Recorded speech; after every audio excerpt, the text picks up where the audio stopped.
Il s'appelle Jean-Yves et Thomas Le Drian. L'un est chef de la diplomatie française, l'autre homme d'affaires et son fils. Tous deux sont au cœur d'une enquête du mensuel Jeune Afrique. Elle concerne les pratiques du père et du fils dans la négociation de certains contrats en Afrique et au Moyen-Orient. Jean-Yves Le Drian a-t-il joué de ses réseaux pour favoriser les affaires de son fils et pour favoriser les intérêts de sa région, la Bretagne? Vincent Duhem, bonsoir. Vous êtes journaliste à Jeune Afrique, co-auteur de cette enquête avec Mathieu Olivier. Merci d'être avec nous. Bonsoir. Alors, c'est une enquête de 10 pages dans laquelle vous vous attardez longuement sur la présence du fils Le Drian aux côtés de son père, notamment lors d'un déplacement à Abu Dhabi pour un salon de vente d'armes.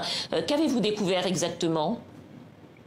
Alors, on s'est intéressé à Thomas Le Drian quand on a découvert effectivement sa présence à Abu Dhabi, à ce salon de l'armement. On a été un peu surpris et on s'est demandé ce qui justifiait sa présence auprès de son père. À l'époque, il a 31 ans, il est directeur de cabinet du président du directoire de la Société nationale immobilière en France. Et donc, c'est un déplacement qui n'a rien à voir avec ses fonctions professionnelles. Et on a été encore plus interpellés quand on s'est rendu compte que Jean-Yves Le Drian l'a présenté de manière directe au prince héritier d'Abu Dhabi. Après ça, on a découvert que Thomas Le Drian s'était lancé dans le conseil, dans un métier qu'on appelle apporteur d'affaires, et qui tentait de s'implanter sur le continent africain et au Moyen-Orient. C'est devenu encore plus intéressant quand on a découvert qu'un de ses partenaires d'affaires se nommait Bernard Squarcini, qui est l'ancien patron de la direction centrale du renseignement intérieur en France, et que les deux hommes, ces derniers mois, approchent des sociétés françaises, souvent spécialisées dans le domaine de l'armement, des technologies de pointe, et elles leur proposent de faire la promotion de l'entreprise auprès de Jean-Yves Le Drian. Donc le fils de Jean-Yves Le Drian fait jouer ses réseaux, les réseaux de son père, pour favoriser son carnet d'adresses.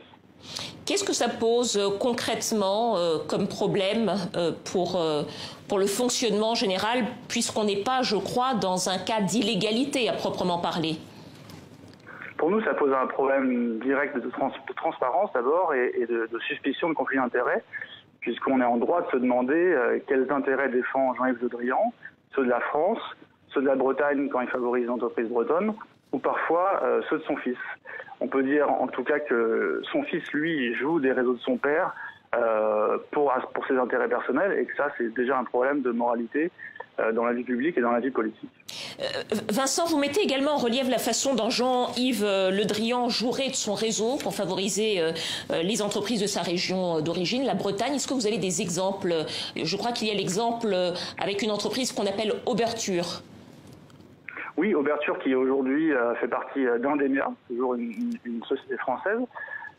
Et on raconte les coulisses de l'attribution d'un marché au Mali en 2015, un marché qui a été passé sans appel d'offres et qui a été remporté par Auberture, le marché des passeports biométriques.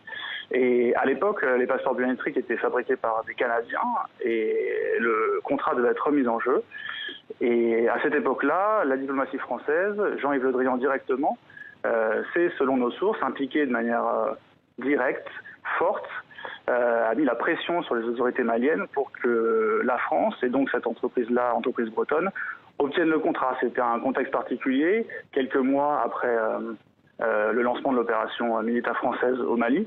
Et à cette époque, les autorités maliennes se sont senties un petit peu obligées d'accéder à la demande de Jean-Yves Le Drian. Plus généralement, Vincent, depuis son arrivée au pouvoir, le président Macron a déclaré vouloir une relation rénovée entre la France et l'Afrique et la fin de certains réseaux. Est-ce que vous diriez que les pratiques anciennes entre la France et l'Afrique perdurent encore largement sur le continent, à la lumière de ce que vous décrivez dans cette enquête? Je dirais qu'il y a toujours un double jeu au sein de la diplomatie française entre les prises de position politiques, publiques et les intérêts économiques. Et qu'aujourd'hui, oui, Jean-Yves Le Drian est plutôt un tenant de la ligne de soutenir les intérêts économiques de la France plutôt que défendre une certaine moralité politique. On l'a vu dans certaines de ses prises de position en privé sur certains sujets sensibles. Ce qui est aussi intéressant, c'est que Jean-Yves Le Drian, c'est un poids lourd de la politique française.